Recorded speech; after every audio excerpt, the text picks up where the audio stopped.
okay, let's see. Did I miss anything? Oh, okay, so this is also a Let's Play, so hi everyone. This is Sean again, I made the game. This is part 3 of the Let's Play. We just finished the really annoying part in the cliff, and we're gonna go back in and, I don't know. This is a disastrous Let's Play, who gives a shit? Okay. Okay, I'm going through questions on the... I just had some Arby's. It was really good. I like Arby's a lot. I like Arby's sauce a lot. I've always loved Arby's. There was an Arby's in the mall once, and they would always have these little, like, ketchup dispensers of Arby's sauce. But they don't have them anymore. So I guess it's a bygone thing of the 90s or something. Questions.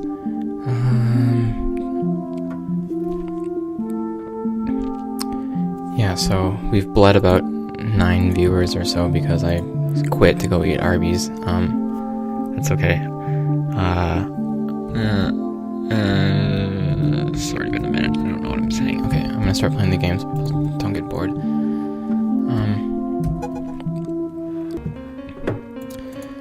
Okay. Steamworks. So a lot of people have written. So the way it works with Steam is a lot of people have written.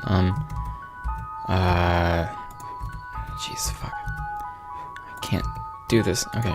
A lot of people have written, I only ate half of it. It's really weird leaving a meal in the half of a meal, actually. You feel like really just like unsatisfied. Kind of like another thing that if you would leave in the middle of, you would feel unsatisfied with. But this stream is G-rated.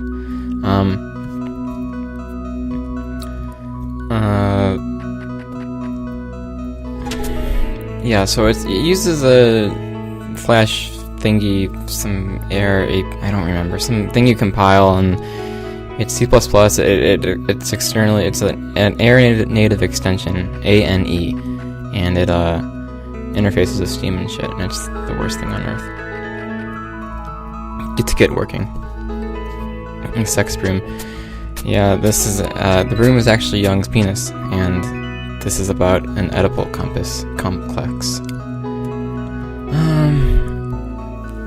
Okay, so Josh. Hello, Josh. Josh, are you going to GDC? I know Ryan is. Anyways. Why this resolution? We picked the resolution because... Well, I picked the resolution when I made the initial prototype. Because I wanted to just use 10x10 tiles. And, the 10x10... Oh yeah, you're in Australia, damn it. Okay, well... then 10x10 tiles for the design, and when you limit design like that, you know, it forces you to think about only that sort of a space, and for a room, and how that relates to other rooms. And so it kind of ended up in this really awkward resolution, I guess, because, you know, we didn't want letterboxing or whatever. Yeah, Josh was late, so I'm gonna keep going for a while. So mostly it's out of the design, you know, but it also ends up, and also possibly because I was thinking about Link's Awakening when I was making this, so, yeah. So here we are in the, well, it's the third dungeon that I made, but it's, you know, you can actually go to one of two. And so it's kind of this blue mountain-ish place. John, do you know why did you pick blue for the colors? I know it's a good contrast. I like the contrast, but I'm wondering if there's other reasons as well. Maybe it's something I told you to do, I don't remember. I don't think it was, though. I think you just picked it and it looked nice. Yeah, it ended up being really good for the phone releases.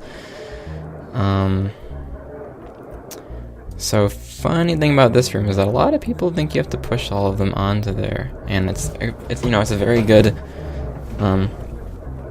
it makes sense, right? But it's not what you have to do. And so we felt really bad seeing pictures of people having pushed all of them on there. I think you can actually push these guys outside of the map too. But I mean, I know with blue, I don't remember, when did we pick the red, green, blue thing for the colors of the first 3 dungeons? I'm wondering if thematically it had to do with any of... I'm not really sure. I mean, it makes sense just to sort of theme around the color, I guess, just... for that sake. It was my idea for the dudes to get in your way because sort of something I was thinking about was sort of how, you know, if a sort of a fear that a person can have is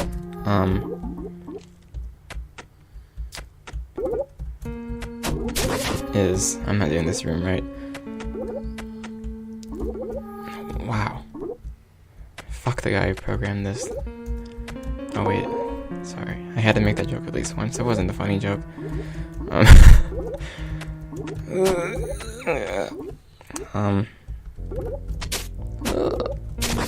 Wow.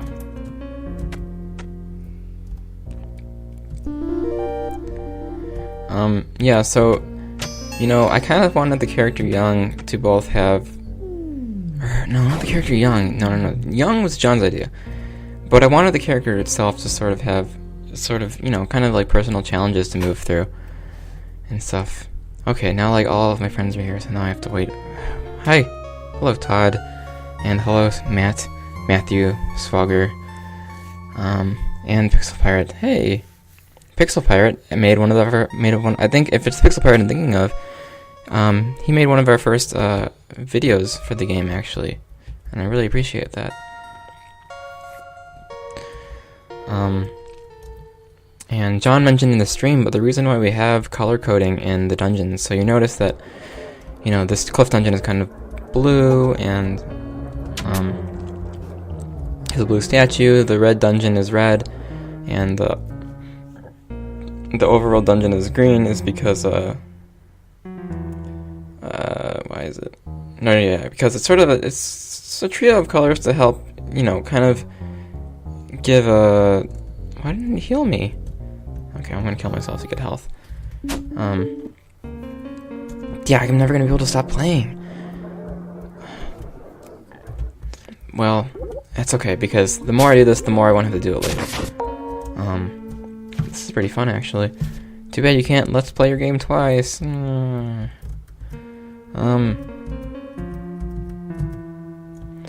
Fuck, what was it? Yeah, so it's kind of thematically, right? You want to...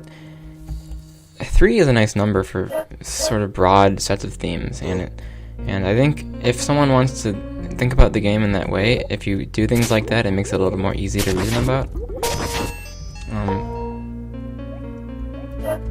What I think is really helpful about reasoning about a game is to look at everything from a different levels of abstraction, I suppose. So the function of the areas, you know, where is the area in reference to another area? What do you do in the area? And, you know, in these juxtapositions, you know, it's sort of like, you know, how do the moods differ within these 3 sets? How do these moods differ, like, parallelly among, you know, the first set of 3 dungeons and the second set of 3 dungeons? How does the music differ? How does the gameplay differ? Difficulty, you know, colors? How does things people talk about differ? And that's a way you can, and you know, with Anodyne, you know, with Anodyne, the themes don't really... if you stretch it a bit, the themes kind of work with, you know, using the broom to kill shit. But it's not as fundamental as is, say, the themes in Even the Ocean being centered around balance. You know, because with a weapon, you know, and hitting stuff, you can really stretch it out to fit a lot of interpretations. But the broom not being a traditional weapon is kind of a way of signifying... No, okay. It's not what I intended when I made the broom. But the way it works is sort of a way of signifying weakness in the character, you know. In that this is not a sort of intended to be a power fantasy in using, you know, going around and killing everything and dominating the world, but more as it's sort of kind of just a tool that you need to explore the mind. You know, it's just necessary to, you know, kind of a way of solving your problems, I guess. I don't know.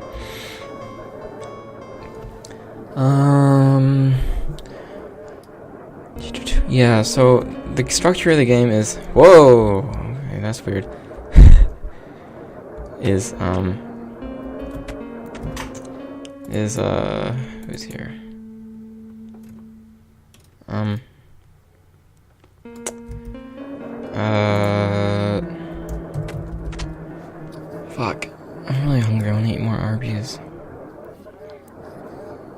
think I saw Sandy. Hey, Sandy.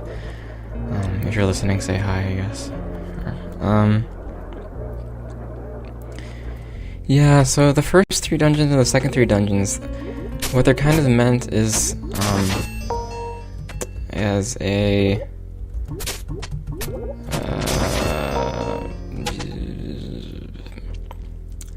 yeah, so the first 3 dungeons are kind of like an abstract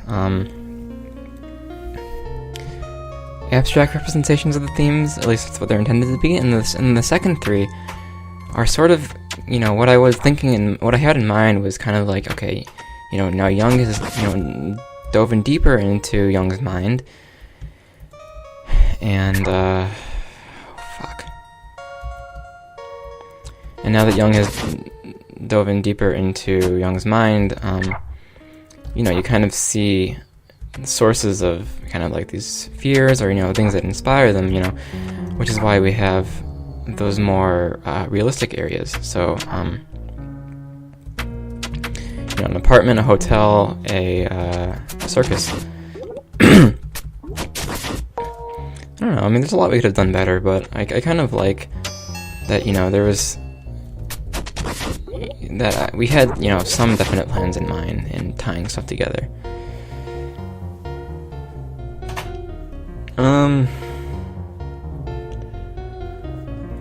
One hand on the keyboard, one on the food. Yeah, you know, I could if I wanted to, but it'd be kind of gross because I'd be making these like eating noises into the microphone, and that's, you don't want to hear that. Hear my mouth. Maybe you do. I don't know. I mean, if you do, it's fine. I'm not going to judge you. This room is a semi-accident. It was supposed to go somewhere else, but I think I just scrapped it and just kind of left this awkwardly sticking here.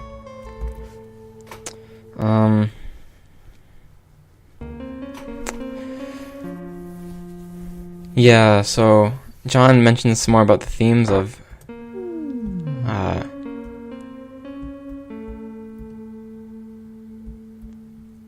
we wanted to hear that. Okay, Todd, I'm gonna go get the rest of my Arby's sandwich and I will finish some of it. And I'll probably choke. or Todd wants to hear it at least.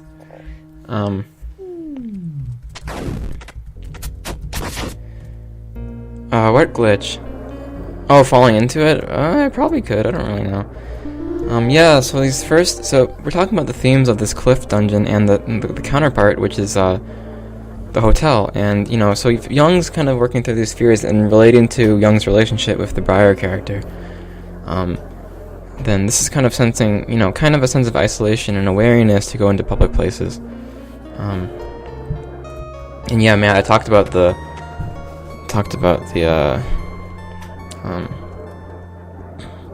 of course, when I talk about these interpretations, of course, there's no one true interpretation of the game. I'm just explaining what I had in mind for the curious, right?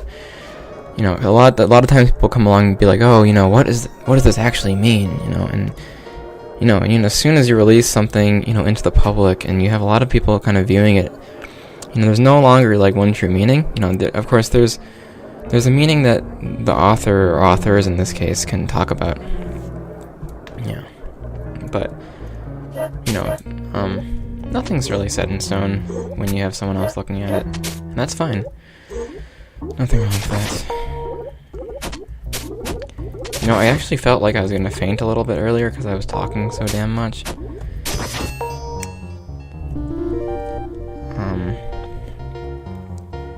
The commenting in the code. Well, the commenting on what? I mean, there's I don't know. Oh, at some point I want to open source it. Not anytime soon because we're still making money from it, but maybe in like 5 years. No, I did not see that. Oh, okay, fine. My shame. Okay, we're just gonna walk to the... Oh, I think if you look around... yeah, we're gonna find the... Yeah, Kiri, I don't remember seeing those demake pallets. Yeah, so here, I just walked... I walked here. Okay, so there, I just cut through. Oh yeah, internal documentation. You know, I don't really remember. as far as it goes for even the ocean right now, what I actually have started doing is I have a little note document, which is which is notes on the architecture of the game. So, a lot of the times I want to verify that, the routines that happen when you die will, they correctly restore a state and, uncache things that need to be. And instead of, going through the code and verifying myself, I'll just pull up the section in my, little architecture notebook and just, remind myself that things work so I worry less about it. Because at least with me when coding, there's a lot of, when you build a big game, there's a lot of stuff that you're not going to be thinking about, kind of the save system working,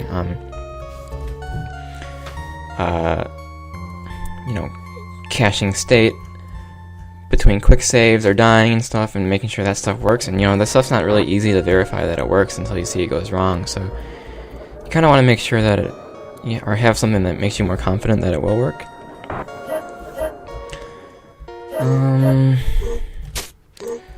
So more things. Sandy mentioned a few minutes ago about how she couldn't figure out the stuff with the jumping on the dust. And yeah, these things, they weren't communicated very well. Not very well at all. I should put dust into them, I guess. It's kind of weird. Wow, I might faint on stream because my head hurts. Okay, I'm gonna post on Twitter 1 second.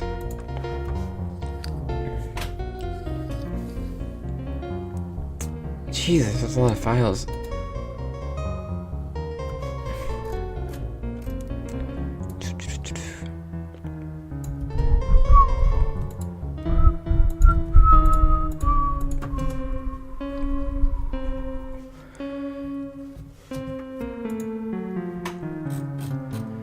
Okay. Dean.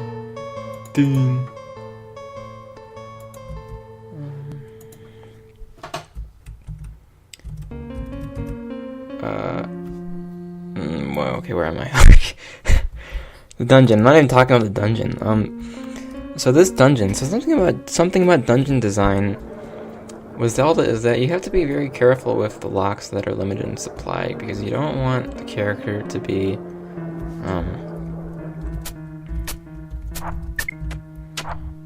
you don't want the character to, you don't want to get stuck.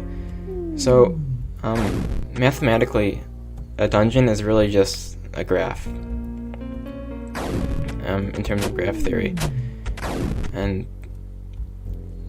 if you've ever seen those social network things that are who's friends of who, that's what a graph is. Or at least that's what a graph is in the mathematical structure I'm talking about. And so I can't remember what, but basically if you choose your graph and you want each node or vertex to be if you want each vertex, which in the social network graph would be like a person, so that's like a set of rooms that you can go in between without any sort of locks.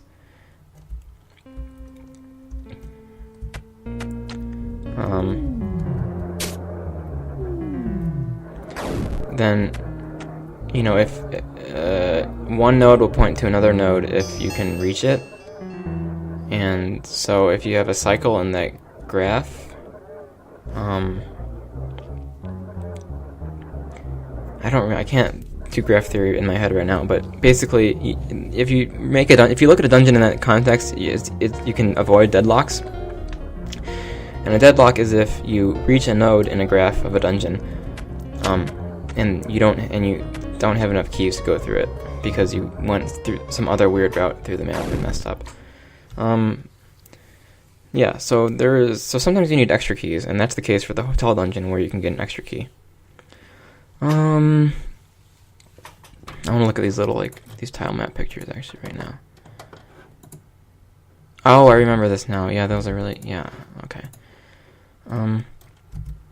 Any plans for a level editor in the future along with open sourcing like you mentioned? No.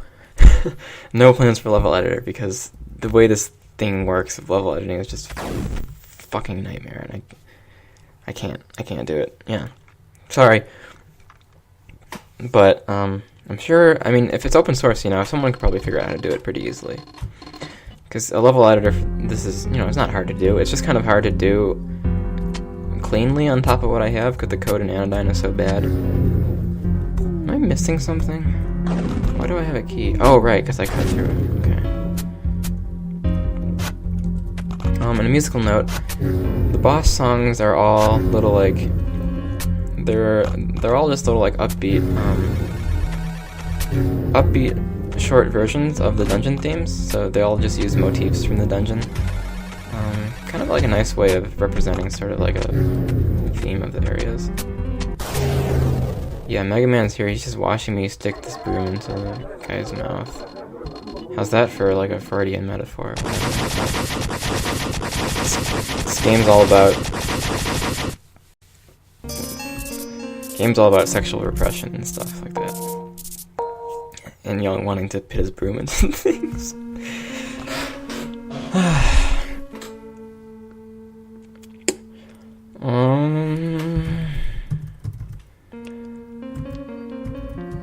Okay, I'm at 22 minutes for my current video. Right, so we finished this. God, my head hurts. Well, what? You found all its kinks out now? You're on the beach. Another inexplicably placed key that appears out of nowhere. Yeah. Ugh. I don't know, I think a game with, you want to tie the mechanics to your theme, first of all, because you really, really want to do that. It's important. But as far as all the other, like, abstract key stuff that gets in the way, you want to, I think it's important to try to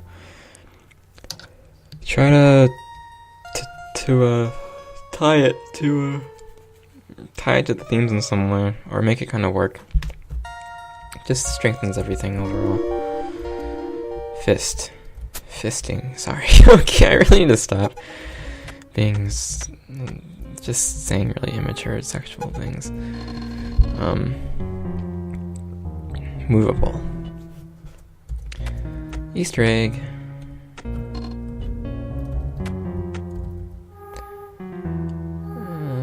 Oh no, I'm gonna die. Oh, fuck.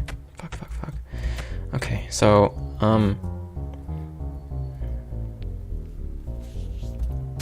might be a good time to do the space stuff. I just did the little sequence break, which is actually, always knew about it. But I liked it, so I left it in there. And actually, when GameSpot did a video on Anodyne, they actually found I'll do the Easter egg again. Yeah. How? Okay, I don't know if I can do this other way. Whoop. Yeah. How? It just says how. How do you do this? God, fuck. Yeah, it just says how. I think the chat is a little bit behind the stream, which is normal, I guess.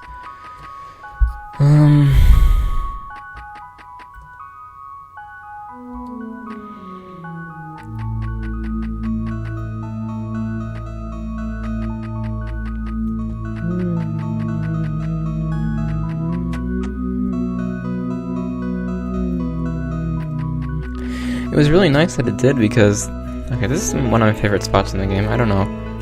I mean, it's very, like, simple. It's kind of like a little canyon sunset overlook. But it's a permanent sunset, right? It's not, like, changing or anything. You can just stand here forever. Washer.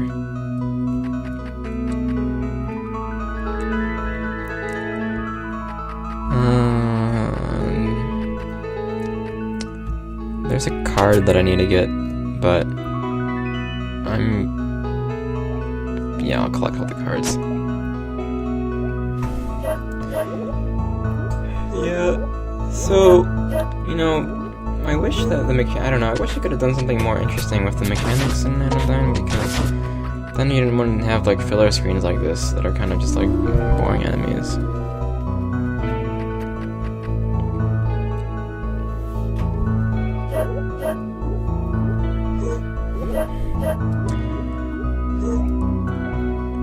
Yeah, the windmill.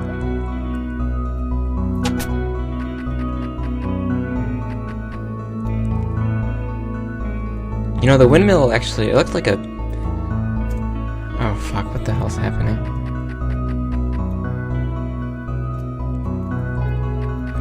Yeah, I remember when I did the windmill a lot. That was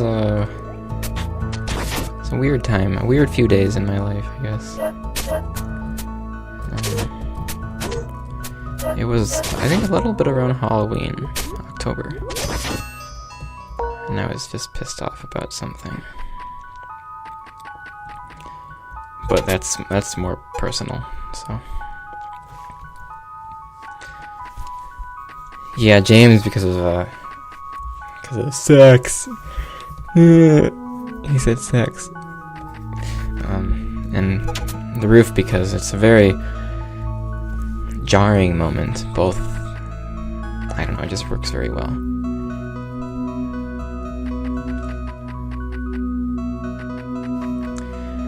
Yeah, it's interesting when people take pictures though, right? Because you don't have any friends thing. I think that really taps into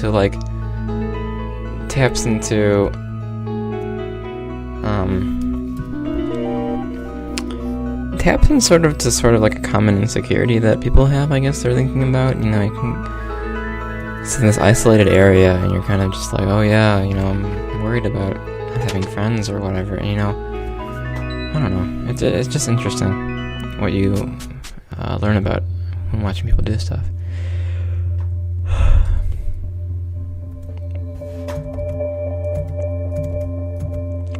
Okay, so if you're watching the Let's Play, I'm gonna stop here. If you're on the stream, I'm gonna keep going.